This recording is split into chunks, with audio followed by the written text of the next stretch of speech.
आप में से ज्यादातर लोगों ने जेम्स बॉन्ड का नाम जरूर सुना होगा।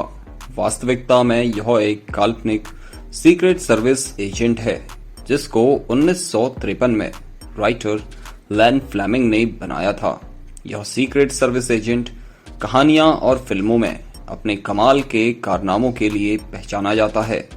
नमस्कार दोस्तों, आपके अपने YouTube चैनल मोटिवेशनल टॉक पर आपका स्वागत है।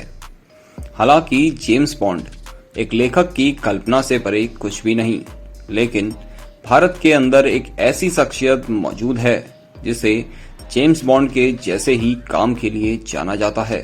उन्होंने खुलेआम पाकिस्तान को मुंबई हमले के बदले बलूचिस्तान छीन लेने की चेतावनी दे दी थी। वह एक ऐसे जासूस हैं जो पाकिस्तान के लाहौर में 7 साल तक मुसलमान बनकर रहे। वह अपने देश की रक्षा के लिए प्रतिबद्ध रहे। वह भारत के एक ऐसे नागरिक हैं जिन्हें शांति काल में दूसरे सबसे बड़े पुरस्कार कीर्ति चक्र से सम्मानित किया गया। अजीत डोभाल कई ऐसे खतरनाक कारनामों को अंजाम दे चुके हैं जिन्हें सुनकर जेम्स बॉन्ड के किस्से भी फीके मालूम पड़ते हैं। जी हाँ दोस्तों, हम बात कर रहे हैं national security adviser Ajit Doval साहब की। देवभूमि उत्तराखंड के पौड़ी गढ़वाल जिले के गिरी बेनेलसियों में 20 जनवरी 1945 को इनका जन्म हुआ था। इनके पिता गुणानंद डोभाल एक रिटायर्ड सैनिक थे। अर्थशास्त्र में पोस्ट ग्रेजुएशन करने के बाद वे प्रशासनिक सेवा की तैयारी में लग गए और वर्ष 1968 में केरल कैडर से चुने गए आईपीएस अधिकारी हैं। वर्ष 2004 में उन्हें भारतीय इंटेलिजेंस ब्यूरो का चीफ बनाया गया। भारत सरकार ने उन्हें मई 2014 में भारत के 5वें सुरक्षा सलाहकार के रूप में नियुक्त किया। एक खुफिया अधिकारी के रूप में वे पाकिस्तान में 7 साल तक रहे। उन्होंने अपनी जिंदगी के 40 साल देश की रक्षा के खातिर गुमनामी में बिताए और कई बार आतंकी अटैक से देश को बचाया। जून 1984 में ऑपरेशन ब्लू स्टार के करीब 4 साल बाद खालिस्तानी समर्थक एक बार फिर पंजाब के स्वर्ण मंदिर के अकाल तख्त के पास पहुंच गए।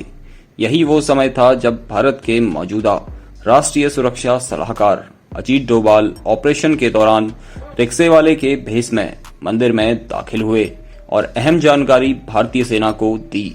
अजीत डोभाल ने आईएसआईएस आतंकवादियों के कब्जे से 46 भारतीय नर्सों को छुड़ाने में भी अहम भूमिका निभाई थी। भारत ने 28 सितंबर 2016 की रात पाकिस्तान में दाखिल होकर आतंकियों के ठिकानों पर बमबारी की थी। इस ऑपरेशन के मास्टरमाइंड अजीत डोभाल थे। इसी वजह से उन्हें भारत का जेम्स बॉन्ड कहा जाने लगा। आईपीएस अजीत डोभाल साहब को जम्मू कश्मीर से धारा 370 हटाने का मास्टरमाइंड भी माना जाता है। धारा 370 हटाने के बाद जम्मू कश्मीर के लिए नई पॉलिसी बनाने में उनका अनुभव बड़ा काम आया। वर्ष 1999 में जेल में बंद आतंकवादियों को छुड़ाने के उद्देश्य से इंडियन एयरलाइंस की विमान संख्या CJ-814 को अपहरण कर आतंकवादियों द्वारा उन्हें कंधार ले जाया गया। इस विमान में 300 यात्री सवार थे।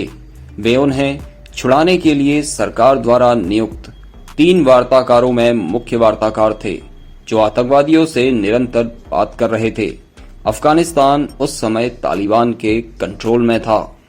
यात्रियों की जान के बदले उस समय 3 आतंकी मसूद अजहर, उमर शेख, अहमद जरगर को सरकार ने छोड़ा था।